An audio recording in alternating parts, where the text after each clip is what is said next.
Sergeant Major, please nod that you can hear that music.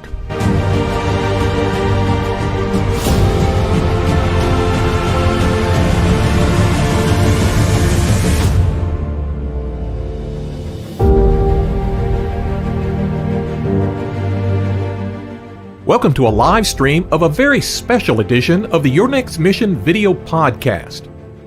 What we now know as the U.S. Army was formed 247 years ago on June 14, 1775. So today, we celebrate the Army's birthday and the millions of men and women who have served and continue to serve. Today's live stream is proudly brought to you by Cavalry Agency, Navy Federal Credit Union, Purdue University Global, and Veterans United Home Loans.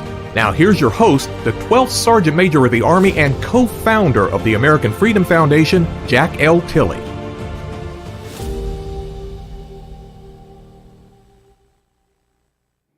Hello out there, veterans and families, and welcome to a special live Your Next Mission podcast as we celebrate the Army's 247th year birthday. And to help me celebrate, I'm so excited to introduce the 40th and current Chief of Staff of the Army, General James C. McConville, and the Sergeant Major of the Army's Executive Officer, Sergeant Major Charles W. Albertson, joining us from the Pentagon. Welcome. So good to have you on the show. Well, it's great to be here, Sergeant Major. As you said, it's the 247th birthday for the United States Army, and I like it because it's 24/7, and that's what the Army does every single day, is protect this great nation with our great soldiers. Well, sir, I know the audience. We have a lot of topics we want to cover here. And before we do that, can each one of you tell the audience a little bit about yourself? And, sir, Chief, we'll start with you. Yeah, I'll just tell myself. If you didn't notice, I'm from Quincy, Massachusetts, just south of Boston. That's actually where we stood the Army up, and very blessed to be the son of a second-class petty officer in the United States Navy, and that would be a sergeant in today's Army, and he inspired me to serve, and I've had the chance to serve the last 41 years in the Army with the world's greatest soldiers. And when I look at the Army, what a great place to start. It's a great place to serve, and for me, it's a great place to finish. I had 36 years. You got me beat by quite a bit right now. Hey, Sergeant Major Alves, how about yourself? SMA, it's good to be here. First of all, I'd like to just say that SMA Grinston sends his regrets. He wishes he could be here, but asked me to say some things on his behalf. I've been his XO for about 2 years now, and I've certainly gained an appreciation for what this building does and what the Army headquarters does for our soldiers in the military. Prior to that, I was the 18th Airborne Corps and 10th Mountain Division Sergeant Majors, and quite a bit of time in the 75th Ranger Regiment. So I've really been able to broaden my horizons up here in the Pentagon. Well, again, so good to have you on the show. The Army birthday is a very special day for all of us who served. Can each of you tell us a little bit, what the Army's birthday means to you? Chief, start with you. Yeah, to me, it's a celebration. We cut the cake today, and in fact, we actually started out at Arlington National Cemetery doing a wreath ceremony, and we had a chance to go over there and honor all of our fallen heroes, and we all strive to live up to their legacy every single day. And when we see what this Army is about, you look at this history. The Army's history is America's history. In fact, we were here before the country. And we have extraordinary young men and women doing incredible things every single day to protect this nation. I'm just so proud to serve with them. Sergeant Major Alverson, same question. Yes, sir. I think it gives us an opportunity to reflect on the last year and just what the Army has done. And it's really impressive to see, comprehensively everything that the Army does every day, in response to whatever the nation calls us to do. And I think it's also an opportunity to reflect on how honorable it is to serve our nation and the privilege that it is to wear our nation's cloth. Oh, no question about that. You got me motivated right now. I'm probably going to jump out of this chair. The Army's been extremely busy for the past year, just like the past 246 years. What would you like to, Chief, what would you like to tell the American public that they want them to take away from what the Army's been doing for the last year? Yeah, I think, what I've found extremely interesting about the Army, we're certainly overseas, reassuring allies and partners like we're doing in Eastern Europe. And I can tell you, I've heard a lot, and we always like to say where soldiers go, freedom follows. But I had a chance to go over to Lithuania Latvia, and Estonia. And they are very, very concerned what is happening in Ukraine.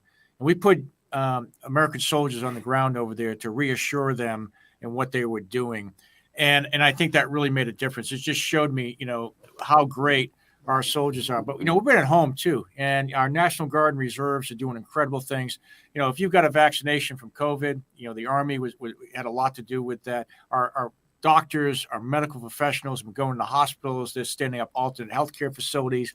Our National Guard is all over the country, almost like a Swiss Army knife, with the driving buses, going to nursing homes, just taking care of the American people. So what we've been doing, and I'm very, very proud of, is protecting the world order around the world.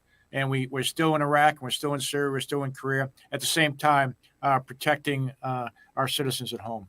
Yeah, a lot of times what I tell people is they really don't know what the Army is doing because they're doing so much. And God bless you for what they're doing. And I absolutely love the Army. Sergeant Major, anything you want to add to that? Yeah, SMA, I think to the Chief's point, I think it's very easy to forget that we still have soldiers deployed in harm's way in Iraq, Syria, and Africa. We have advisors in 40 different countries across the globe right now. And despite all of that, we have yet to say, when we're called, that it's too hard or we can't provide. We are ready, and we stand ready to support whatever our nation's needs are. Yeah. Sir, the major priorities of the Army is people, readiness, modernization. And I know you're going to love this question. What does people mean to you? Well, people are our greatest strength. They're our most important weapon system. And we say people first in the Army, and we certainly mean soldiers. And we mean soldiers from all three components, our regular Army, our National Guard, and Reserve. We also mean families, because we enlist soldiers, but we retain families. And so we really appreciate what our families do every single day to support our soldiers. We really appreciate our Department of the Army civilians. And the other thing that's really important for us is our soldiers for life. Those who serve, those who are retired, soldiers for life, like Sergeant Major that talked to me. And I have to give them two missions. What I ask my soldiers for life to do is to do two things: inspire and hire. Inspire other young men and women to serve, and we need that help. And we want to get the greatest people to come in the Army, and hire our vets when they come out. And so those are the two things we're giving you all. Well, what I always tell people, the Army changed my life and it saved my life, because I absolutely love the Army. And if you're listening to the show today and you haven't served, you ought to serve, first of all, because it's a great profession. Sergeant Major, concerning modernization, what do soldiers have to look forward to in the upcoming years? SMA, I think right now we're attempting to try to modernize an Army that we haven't been able to do in over 40 years, or we haven't taken the time to do. And I think, as we have the new squad weapon, next generation squad weapon, and the E3B, we're making changes in those in the weapon systems and our training platforms in order to make our soldiers better. Yeah, it's really funny when you talk about change and a transition. I came in the Army, I had an M14. I left the Army, they had an AR. So change is part of the Army's life. Sir, last week, the Army reactivated the 11th Airborne Division, Alaska. Can you explain the significance of the importance of that, and what would that bring to the Army and to the soldiers of Alaska? Yeah, that was exciting for us. We had a chance to go up to Alaska, get some great soldiers up there, an airborne brigade and a striker brigade. But what we're trying to do is recognize the importance of the Arctic. So we need soldiers who are masters of their craft in Arctic warfighting. Those that can go into the most extreme weather, those that go into high altitudes, those that can go into mountains. And that's what those soldiers are going to do. So we picked a patch. We wanted a patch of a unit with a history of valor and a history of innovation. And that's exactly what the 11th Airborne Division is all about. Very, very famous during World War II for fighting in the Pacific. So that makes a lot of sense. So they have a legacy they need to live up.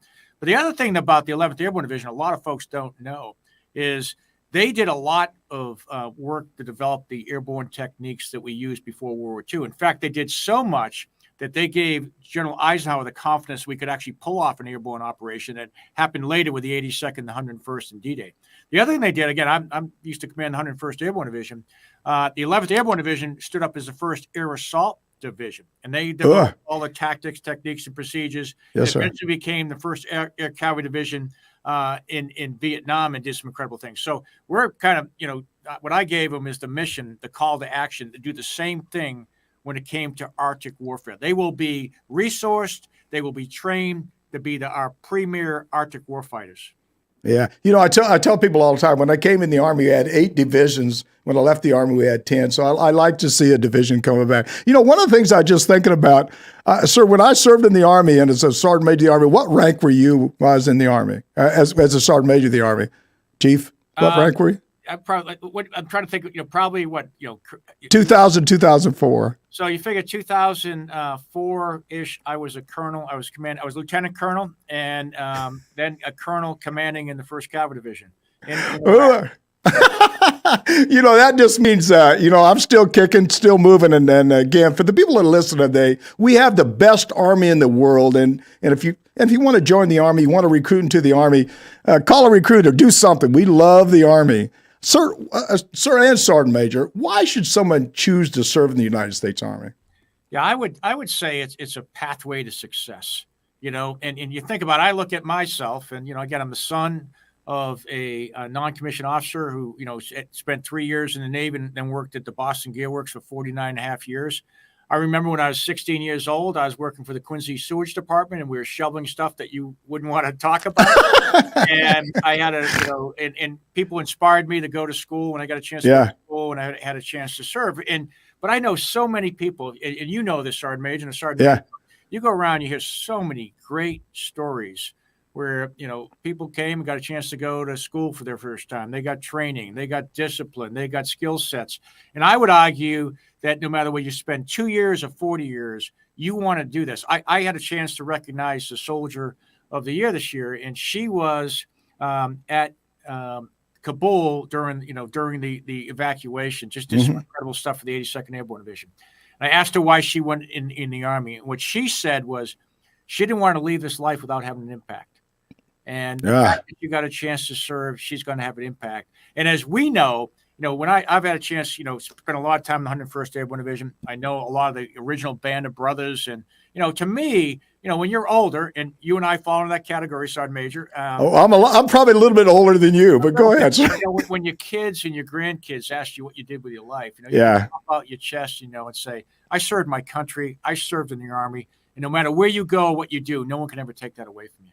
One of the things that I tell people all the time, the successes I've had in life is because of the Army. Yeah. The Army, again, changed my life and saved me life, but it made me grow up and be a better man, a better citizen for this country. So I love the Army, and I think I'm just like a lot of other veterans. They want to do all they can to make our Army better, and they want to let it grow, and it gets better and better every year. There's no question about that. Sergeant Major, same question. What about, why should somebody join the Army, I guess?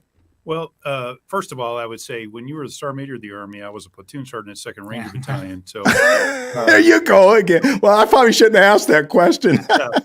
But I would agree with the Chief's comments. I didn't want to look back in my life and regret not having served. But I think also to go along with that, volunteering to serve, but it's also volunteering to stay, and the commitment to retain our soldiers and our families. There's a lot of opportunity for our soldiers to serve. We've got different career fields, and we have a lot of even reclassing opportunities right now for our soldiers. We still have about 6,000 soldiers eligible to re-enlist, and we need those soldiers and families to stay committed, not just coming in and serving is fine. I agree with the Chief, whether you do 3 or 30 years, you can look yourself in the eye for the rest of your life and, in the mirror and say, I'm a great American. But I also know we need those people to commit, and it's a family commitment. That's a commitment, not just as a service member, but the whole family. There's something, there's a special bond of people that serve in the military, whether or not you serve 2 years or 20 years or 41 or 36 years like myself. And I tell people all the time that I can call somebody I haven't seen in 15 years, and it's like I talked to him yesterday. Chief, I wasn't going to ask you this question, but we got plenty of time. You are the king, in my book, you're the king, right? So if you was king for a day, what would you like to see the Army do in the future? I mean, what kind of changes or technology or equipment things would you like? And then Sergeant Major, same question for you. If you was king for the day, what really does the Army need, or how? I guess the other question is, how could the how could veterans help you just a little bit more, especially when it comes to recruiting?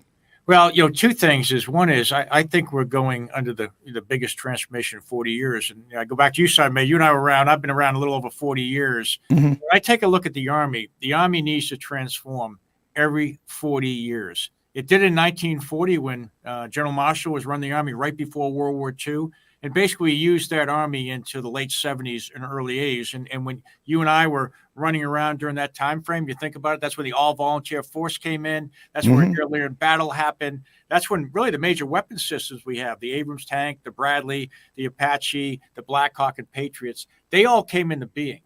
And now we find ourselves in past 2020, and we're doing the same thing in the Army right now. We're changing our doctrine from air-land battle to multi-domain operations. We're building new organizations, the multi-domain task force, the security force assistance brigade. We're changing the way we train using artificial and augmented reality to help us train. But the big thing is, you see, and Sergeant Major talked a little about 6 modernization priorities: your long-range fires, next-generation combat vehicle, future vertical lift, the network, air and missile defense, and soldier lethality. So we're bringing in a whole bunch of new systems for our soldiers to use and make sure that we maintain, the best Army in the world. And having said that, the reason it's people first in the Army is we're in a war for talent. We want the best people to come into the Army. And all of a sudden, when you've been in units with the best people, you really can't beat it. There's no better when you have a cohesive team of great people. So we want great people to come in the Army, and we've got to recruit for them. We got to compete for them. They have a lot of talent. And just like the Sergeant Major said, is once they're in, we need to take care of them. And we got to make sure they're being treated with dignity, respect, and we want them to stay, especially the really good ones. Yeah, absolutely. Sergeant Major, anything you want to add to that? Yeah, I completely agree with the chief. I think it also goes along with Soldier for Life. As we want folks to have a good message for the Army, you asked what can former service members do for us. I think we've got to really work on the image of the Army and what it means to serve and how honorable of a profession that is. And, whether it's career skills programs or, how we treat people in the Army and how they leave, we want them to have a very positive perspective of the Army so that there are micro recruiters out there all across the nation that are communicating to those kids that come in and out of the grocery stores and stuff that are interacting with former service members. We need them to carry that message for us that serving is something that's rewarding and that you won't regret doing. You'd be surprised when you go out, and I still talk, Chief and Sergeant Major, I still talk to a lot of veteran communities and stuff. And every time I get into a conversation, somebody will say, they'll start talking to me about their time in the Army, what they did, what their assignments were. So there's a lot of people out there that's proud of the Army, and they want to do all they can. I think the biggest problem sometimes is just getting those people to making contact with those people. It's hard because you got a real world immersion. There's a lot of things going on. You just can't reach out to them. And sometimes I wish there was a better way to contact or connect with your retirement community. I know it's tough, and but that's just the way it is. But you're a Chief and Sergeant Major, your veteran community absolutely loves the Army. So they'll do whatever they can to help you, no question about that. No, we appreciate that, Sergeant. And really, we're doing some stuff. We're working with some organizations, and we're hoping to get a network that we can bring all our veterans and Soldiers for Life together. And, because a lot is still thirsting for information, and a lot don't even know we need the help. And what I'm trying to do is, and the Sergeant Major's trying to do is reach out to our Soldiers for Life, our retirees and veterans, and say, hey, if you want to help, here's how you can help. And the reason I'm only giving them 2 things to do, inspire and hire, because they're retired or they're veterans. You can't give them 3 things. That would be too much. We just want to if they can only do one, what I want them to do is inspire. If they're too retired, just help us inspire young men and women, because I think they're missing a great opportunity. Yeah. And, I think that in the Army, you can do anything you want. You can be anything you want to be in the Army. Yes, sir. We have that old cliche about, be all you could be, but it is true as can be. You can do anything you want in the Army, from being an elite infantryman, like the great combat rangers sitting next to me. You can be a doctor, you can be a lawyer, you can be a pilot, you can do artificial intelligence, you can be a cyber coder, you name it. anything you want to do, you can do it in the Army. We will train you. We will take care of you, and you'll have a pathway to set. Oh, by the way, GI Bill, education benefits, early retirement, all those type things that go along with being in the Army. Yeah, I talk about the circle of life when I talk to a lot of people. People stand in one circle, they never move. If you step out of that circle and go into the Army, it'll change your life. There's no question about that. It'll make you a better person, a better citizen, and it really set you up for the future. And again, any successes that I've had in life, I'm a small business owner and I do a lot of different things, but it's only because of the things that the Army and my parents and everything else, but the Army really sort of, got me in the right focus, got me in the right frame of mind to get in the right direction there. First of all, I'm going to say it's been great talking to both of you, and I want to be respectful of your time because you're a busy person. There's no question, both of you are. Any final thoughts, anything you want to share with the audience, Chief, about it's just anything, table's yours, say what you want to say to connect with our veteran community. Yeah, I just want to I tell you a story because we did a cake cutting ceremony in the Pentagon today, and it was really pretty cool. We had all the troops in there, and they brought in the youngest soldier. And I look at the youngest soldier. He was 6'11". You're just an incredible young man. And so we get up there and talked about it. We had all the senior leadership there, and I was talking about how great our soldiers were. And I go, I'm not going to say I go, can we have the youngest soldier please stand up? And this kid is just a great, young kid. Yeah. 11. I go, I'm not going to say our soldiers are 10 feet tall, but they're pretty damn close. And Oh, wow. Sergeant Major, any final thoughts? Anything you want to share with the audience? 10 foot tall. I was standing next to him, and I'm 6'2", and I felt short. So, well, I'm about 5'9.5", so everybody's tall compared to me. There.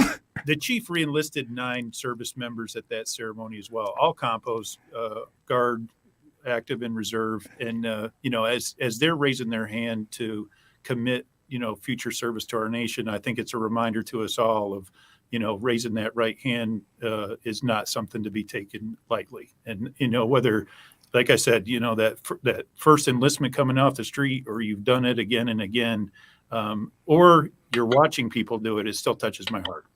Yeah. I give little presentations every once in a while now, and I asked everybody to raise your hand and say, I will. And when they put their hand down, I said, hey, look, you know what the Army or the military does? They say, I'm willing to die for your freedoms. I'm willing to, they're the ones that allow you to have all the freedoms that you have each and every day. So, again, I love the Army. I love what you're doing. And again, not just for me, but really for all the veterans that are out there, we got your back. Now, let me just tell you something. I got something for you to do, Chief Sergeant Major. One little thing before you get out of here, and I know you want to get out of here. It's tradition in the Army now to cut the cake. So there's a couple rules here with me. You got to stay with me a little bit, right? Oh, no, I'm not going to make you do anything, but right here, I got my cake. I got my Army cake here. And just in a second, I'm going to say 1, 2, 3, and I want you to say happy birthday, Army, hooah, in a big pause. Now, you can't hold back. You got to be motivated, okay? All right, here we go. 1, 2, 3. Happy birthday, Army! Hooah! I am pumped up. Oh, my goodness. Chief, Sergeant Major, thanks a lot for being with us today. And thanks a lot for what you do. And God bless you. Again, I'm not just saying that. I got your back. We got your back. And we'll do whatever we can. And we'd love to, Chief, every 6 months, come on the show. Talk to your veterans. Talk to the community. And allow us to be part of you, because we want to be part of the Army as a veteran community. God bless you. Thanks, Sergeant Major, and thank you for your service. Really mean that. And thanks for continuing to serve as a soldier for life. Amen. Absolutely. God bless you, sir. Have a great Army Day. Hooah! All right. Hey, I'm Jack Tilley, 12th Sergeant Major of the Army. You've been watching a live stream of Your Next Mission podcast. And if you aren't pumped up, something's wrong with you. We asked all the veterans and soldiers and families to help us celebrate our Army's birthday by posting something motivating, inspiring, or about their Army, or even singing the Army song like me. I sung the Army song, and I got a lot of responses. Some of them probably not so good, but the responses has really been amazing. And thanks to everyone for participating. And now we like to recognize the most spirited post. the Maneuver Center of Excellence at Fort Benning and the Armor School on the 194th. As we head into our break, here's why they won.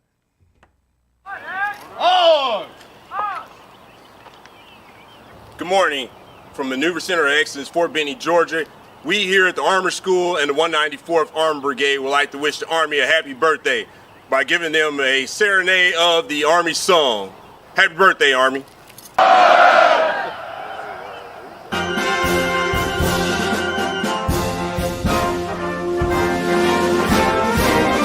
March along, sing a song with the army of the free.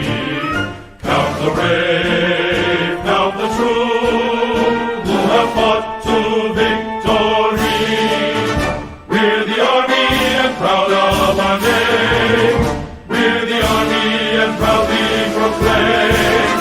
First to fight for the right and to build the nation's might, and the army goes rolling along. Proud of all we have done, fighting till the battle's won, and the army goes rolling along. And it's high, high, hey, the army's on its way. Count off and cadence loud and strong. For wherever we go, you will always know that the army goes rolling along.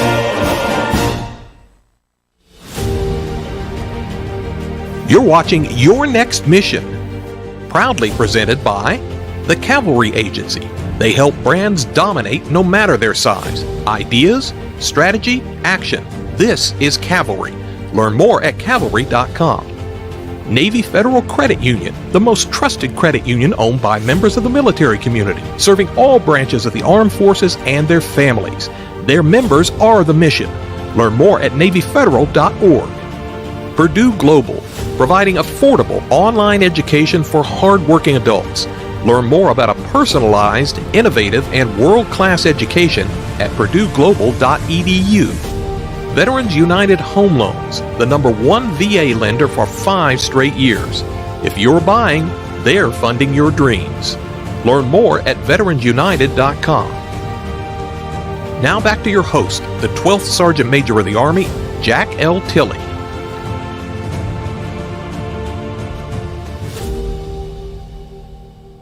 Welcome back. What a great day this has been. And thanks again to General McConville and Sergeant Major Alverson for being with us today. And I'm going to tell you, I'm so pumped up talking to the Chief and talking to Sergeant Major and just thinking about all the people that I met in the United States Army and all the family members that are very special to me, and I'm certainly sure special to you. So again, God bless you. God bless this great Army. And don't forget, we're motivated to help the Chief out and do all we can.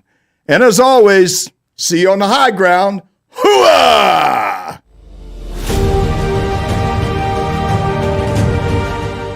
You've been listening to Your Next Mission, brought to you by the American Freedom Foundation. Learn more by visiting yournextmission.org.